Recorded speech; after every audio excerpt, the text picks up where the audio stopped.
earliest evidence of written mathematics dates back to the ancient Sumerians, who built the earliest civilization in Mesopotamia. They developed a complex system of metrology from 3000 BC.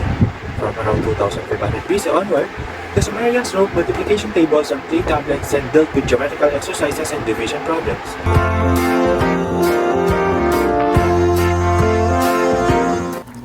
Beginning about the 6th century BCE, the great mathematician Euclid invented geometry. Geometry in real world used by astronomers to track stars, measure the orbits and distance between the planet and satellites. And geometry important in technology.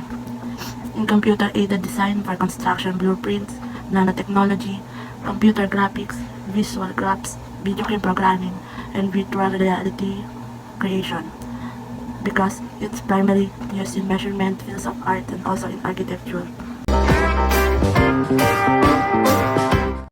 Brahmagupta, a 17th century Hindu astronomer, was not the first to discover negative numbers, but he was the first to make sense of them. It was not a coincidence that he also had to figure out the concept of zero to make negative numbers make more sense. Negative numbers are often used to represent magnitude of a loss or deficiency. It can be used to describe values on a scale that goes below zero, such as Celsius and Fahrenheit for temperatures.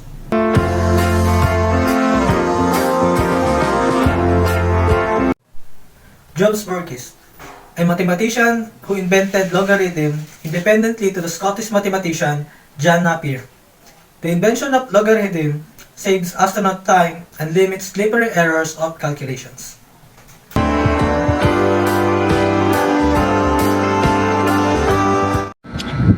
In 1571 to 1630, Johannes Kepler was a German astronomer and mathematician who established the three fundamental laws of planetary motion. With his Rudolphine tables, he provided the first proof of how logarithms work.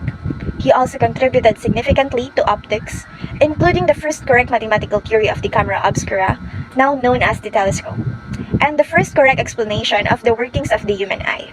All of Kepler's contributions aided in the fulfillment of his dearest wish, which was to aid in the establishment of Copernicanism, the astronomical model that placed the sun at the center of the universe, motionless with Earth and other planets orbiting it in circular paths modified by epicycles and at uniform speeds. This would, in turn, give proof mathematically of how the universe operates.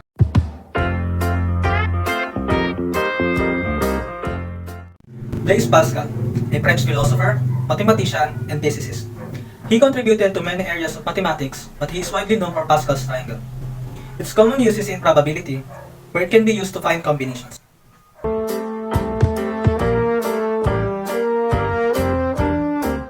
The 4th century BC mathematician Isaac Newton invented binomial theorem. Binomial theorem used in advanced mathematics and calculating to determine the root of equation in higher parts. It also used to prove a lot in weather forecasts, services, architecture, and cost estimation in engineering projects. Gottfried Wilhelm Leibniz was a German mathematician and philosopher. Among many other achievements, he was one of the inventors of calculus and created some of the first mechanical calculators. It is the start of the invention of the technology that are helping us today in calculating numbers easily. He was a great advocate of rationalism and also made contributions to physics, medicine, linguistics, law, history, and many other subjects.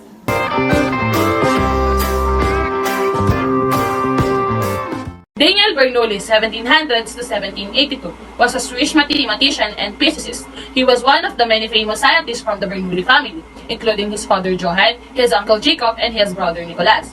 Daniel Bernoulli showed that as the speed of a fluid increases, its pressure decreases, now called Bernoulli's principle. This is the mechanism used by airplane wings and the combustions of engines.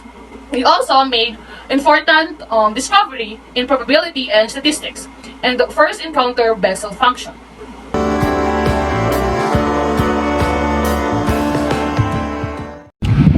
In 1707 to 1783, Leonhard Euler was a Swiss mathematician, physicist, astronomer, logician, and engineer who made important and influential discoveries in branches of mathematics like infinitesimal calculus and graph theory, while also making pioneering contributions in several branches such as topology and analytic number theory. He also introduced much of the modern mathematical terminology and notation particularly for mathematical analysis such as the notion of a mathematical function. He is also known for his work in mechanics, fluid dynamics, optics, astronomy, and music theory. Euler's brilliant discoveries were widely disseminated, earning him the respect of scientists and mathematicians throughout Europe. Euler was one of the most eminent mathematicians of the 18th century, and is held to be the greatest in history.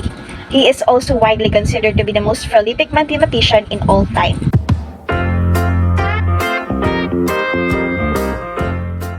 1700. Pierre Simon Laplace was a French mathematician and scientist. He is sometimes called the Newton of France because of his wide range of interests and the enormous impact of his work. In a 5-volume book, Laplace translated problems in celestial mechanics from geometry to calculus. This opened up a wide range of new strategies for understanding our universe. He proposed that the solar system developed from a rotating disk of dust. Laplace also pioneered the field of probability and showed how probability helps us understand data from the physical world.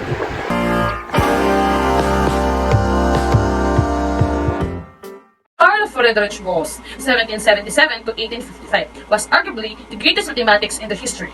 He made groundbreaking discoveries in just about every field of mathematics, from algebra and number theory to statistics, calculus, geometry, geology, and astronomy. He developed techniques to predict planetary orbits, invented an optical surveying instrument, measured Earth's magnetic field, and developed geometric optics.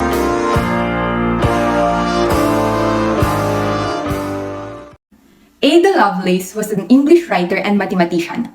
Together with Charles Babbage, she worked on the analytical engine, an early mechanical computer. She also wrote the first algorithm to run on such a machine, to calculate Bernoulli number, making her the first computer programmer on history.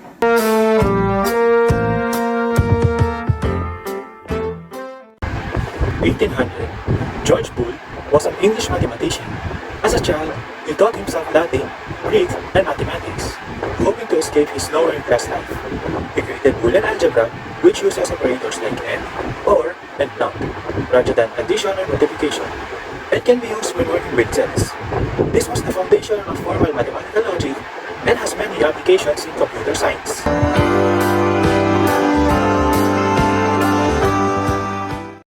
Benoit Mandelbrot is one of the pioneers of fractal geometry and particularly interested on how roughness and chaos appear in the real world. While working at IBM, he used early computer to create graphical representation of fractals, and in 1980, he discovered the famous Mandelbrot set.